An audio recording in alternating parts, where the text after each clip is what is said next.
চাওক ৰাইজ, আজি আহিছোঁ মানে অলপ ঘূৰিবৰ কাৰণে। তো আমাৰ পিছপিনে আছে নৰ্থ ব্লক আৰু ইফালে আছে চাউথ ব্লক, তাৰ পিছপিনে আছে ৰাষ্ট্ৰপতি ভৱন, তাৰপিছত আপোনালোকে চাব পাৰে ইফালে আছে সংসদ ভৱন, এইটো পাৰ্লিয়ামেণ্ট হাউচ, তাৰপিছত ইফালে বনি আছে নতুন পাৰ্লিয়ামেণ্ট হাউচ, তাৰপিছত ইফালে আছে আপোনাৰ ধুনীয়া ধুনীয়া গছ গছনি, তাৰপিছত পিছপিনে চাওক এইটো হৈছে বায়ু ভৱন, আৰু ইফালে বহুত কিবা কিবি ভৱন চৱন আছে।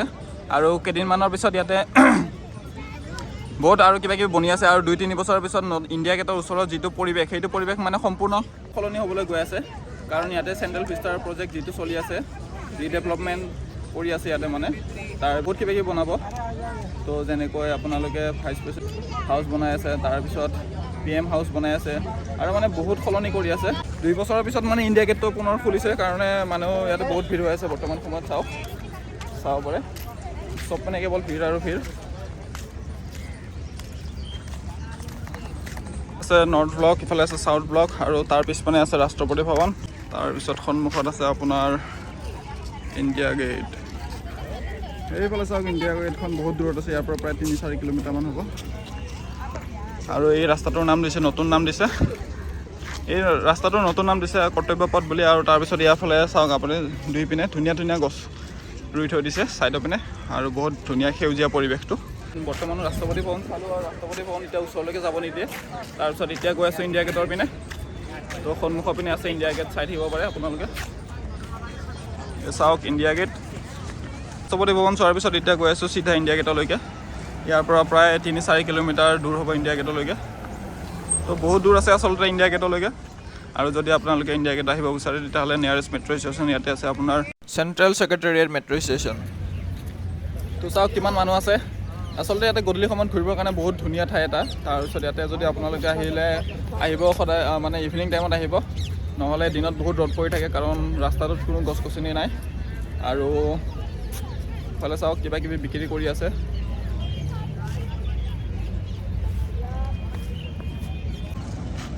ইপিনে চাওক আগতে ৰাস্তাবিলাকৰ চাইডে চাইডে এইবিলাকত ধুনীয়া বালি আছিলে, মানে ধুনীয়া নহয় দিয়কচোন, বালি আছিলে এইপিনে। তো এতিয়া বৰ্তমান সময়ত ধুনীয়া বনাই দিলে। আৰু এইবিলাক যেতিয়া দিয়কচোন আগৰ পৰাই আছে। তাৰপিছত এইবিলাক দেখিছে লেম্প পষ্টবিলাক, চ' লেম্প পষ্টবিলাকো আগৰ পৰাই আছে। তো বাকীখিনি বহুত কিবা কিবি চেঞ্জ কৰিছে কিন্তু বৰ্তমান। তো চাই থাকিব ভিডিঅ'টো, দেখুৱাই আছোঁ ইণ্ডিয়া গেট আৰু ৰাষ্ট্ৰপতি ভৱন। প্ৰথমতে ৰাস্তাটো এনেকুৱা আছিলে, তাৰপিছত এনেকুৱা বনাই দিলে। এতিয়া ধুনীয়া গ্ৰেনাইট পাথৰ ইউজ কৰি পেলাই ভালকৈ বনাইছে বৰ্তমান বাৰু। আৰু ইয়াৰ পৰা আপোনালোকে চাব পাৰে বহুত ধুনীয়া ছানছেট হয়। আজি অৱশ্যে আজি বতৰটো অলপ ডাৱৰীয়া টাইপৰ হৈ আছে, সেইকাৰণে মানে ইমান এটা ভাল ছানছেট দেখিবলৈ পোৱা নাই।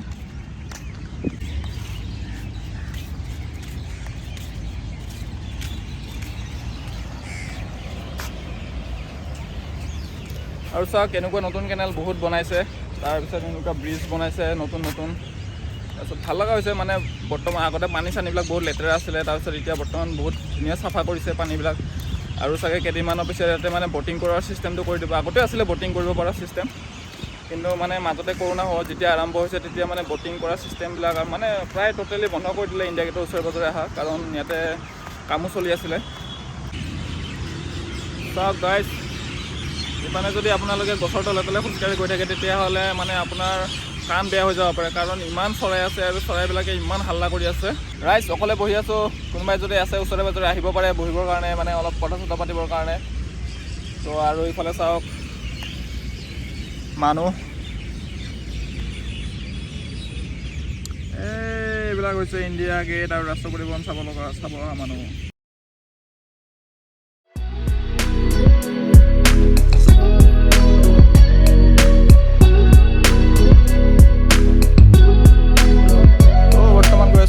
ওচৰলৈকে তো ৰাষ্ট্ৰপতি ভৱনৰ ওচৰৰ পৰা আহিলোঁ, এতিয়া ইণ্ডিয়া গেটৰ ওচৰলৈকে গৈ আছোঁ। আজি চাওক কিমান মানুহ চব পিনত। আৰু চাওক ইণ্ডিয়া গেটৰ পৰিৱেশটো আপোনালোকক দেখাবলৈ চেষ্টা কৰি আছোঁ। এতিয়া গৈ আছোঁ আণ্ডাৰপাছ, কাৰণ ৰাস্তা পাৰ হ'বৰ কাৰণে বৰ্তমান হেৰি নাই, তো জেব্ৰা ক্ৰচিং পাৰ হ'ব নিদিয়ে, তো আণ্ডাৰপাছ বনাইছে।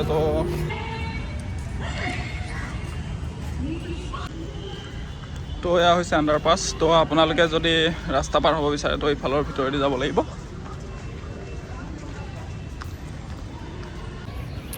তো আগলৈ গৈ আছোঁ, চাই থাকিব ভিডিঅ'টো।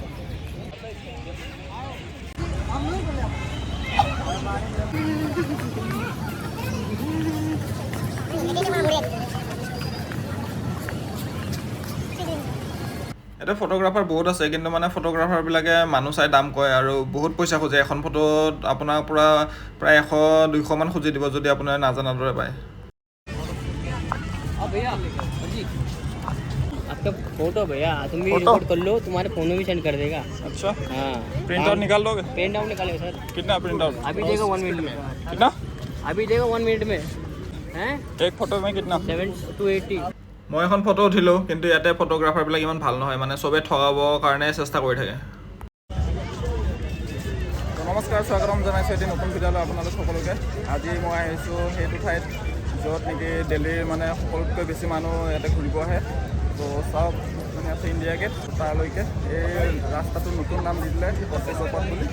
ফাৰ্ষ্ট টাইম আছিলে ইয়াৰ নামটো কিংছৱে, তাৰপিছত আহিলে ৰাজপথ, তাৰপিছত এতিয়া আহিলে ফাইনেলি কৰ্তব্যপথ। আৰু কৰ্তব্যপথৰ চাৰিওফালে পৰিৱেশ চাওক আপোনালোকে।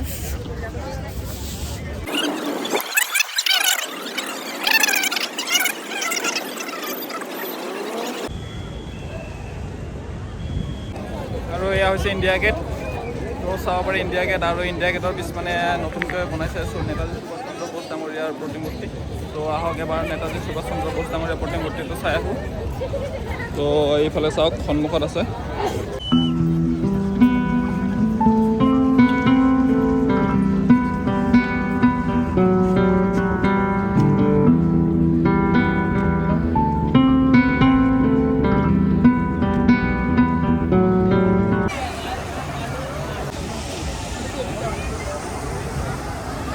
তো আজিৰ ভিডিঅ'টো আছিল ইমানেই। আশা কৰোঁ আপোনালোকে ভিডিঅ'টো ভাল পালে। যদি ভাল পালে লাইক এটা কৰি দিব বুলি আশা কৰিলোঁ। তো সকলোৱে ভালে ভালে থাকক। গুড নাইট, জয় আই অসম।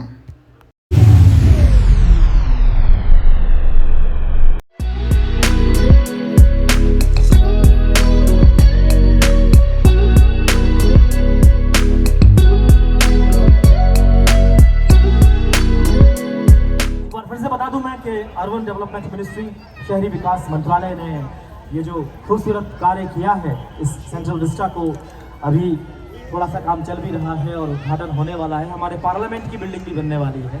तो जो अंग्रेज़ों के शासन में जो इमारतें थी वो तो है ही हमारे देश की, और अब हम नए आयाम को और जोड़ते जा रहे हैं, छूते जा रहे हैं, क्योंकि यही हमारे केंद्र सरकार का उद्देश्य भी है, सबका साथ सबका विकास करना।